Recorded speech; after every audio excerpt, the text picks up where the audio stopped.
Big boss Malayalam season 8 അഗ്നി പരീക്ഷ launch ആയിട്ടുണ്ട്. ഏഷ്യനെറ്റിൽ നിന്ന് വൈകിട്ടേ വരൂ. പക്ഷെ നമ്മുടെ ജിയോ ഹോട്ട്സ്റ്റാറിൽ ഓൾറെഡി എപ്പിസോഡ് അവർ അപ്ലോഡ് ചെയ്തിട്ടുണ്ട്. നമ്മൾ ലാസ്റ്റ് വീഡിയോ പറഞ്ഞതുപോലെ തന്നെ ഒരു ഗെയിം അവിടെ കണ്ടക്ട് ചെയ്യുന്നുണ്ട്.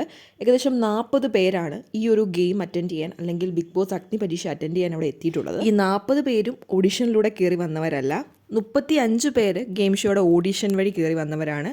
5 പേര് വൈറ്റ് ഗോൾഡിൻ്റെ ഫാസ്റ്റ് ട്രാക്ക് എൻട്രി വഴി കയറി വന്നവരും അതുപോലെ 5 പേര് മൈജിയുടെ ഫാസ്റ്റ് ട്രാക്ക് എൻട്രി വഴി കയറി വന്നവരുമാണ്. സാധാരണ ലാലേട്ടൻ ഹോസ്റ്റ് ചെയ്യുന്ന സീസൺ ലോഞ്ച് ചെയ്യുമ്പോൾ സാധാരണ എന്തെങ്കിലും പെർഫോമൻസ് വെച്ചിട്ടായിരിക്കും ആൾക്കാരെ ഇൻവൈറ്റ് ചെയ്യുന്നത്. പക്ഷേ ഇവിടെ നോർമലായിട്ട് തന്നെ റെനീഷ കയറി വരുന്നു. പുറകെ ജഡ്ജസും റെനീഷ ഇൻവൈറ്റ് ചെയ്തിട്ട് കയറി വരുന്നു. ജഡ്ജസിനെ നേരെ ഇൻട്രൊഡ്യൂസ് ചെയ്യുന്നു, എന്നിട്ട് നേരെ ജഡ്ജിങ് പാനലിലേക്ക് പോകുന്നു. ഇതായിരുന്നു നമുക്ക് ജിയോ ഹോട്ട്സ്റ്റാറിൽ കാണാൻ പറ്റിയത്. ഇനി എപ്പിസോഡ് വരുമ്പോൾ എന്തെങ്കിലും മാറ്റമുണ്ടോ എന്ന് അറിയില്ല. മാറ്റം ഉണ്ടാകാൻ സാധ്യതയില്ല. ഇങ്ങനെ തന്നെയായിരിക്കും അവിടെയും കാണാൻ സാധിക്കും. കണ്ടസ്റ്റൻസിനെ വിളിച്ചിട്ട് ഗെയിം കൊടുക്കുകയാണ് ചെയ്യുന്നത്. ഗെയിം എന്ന് പറയുന്നത് നമ്മൾ പ്രൊമോയിൽ കണ്ടതുപോലെ താഴ് താക്കോൽ വെച്ച് തുറക്കുക എന്നൊരു ഗെയിമാണ്.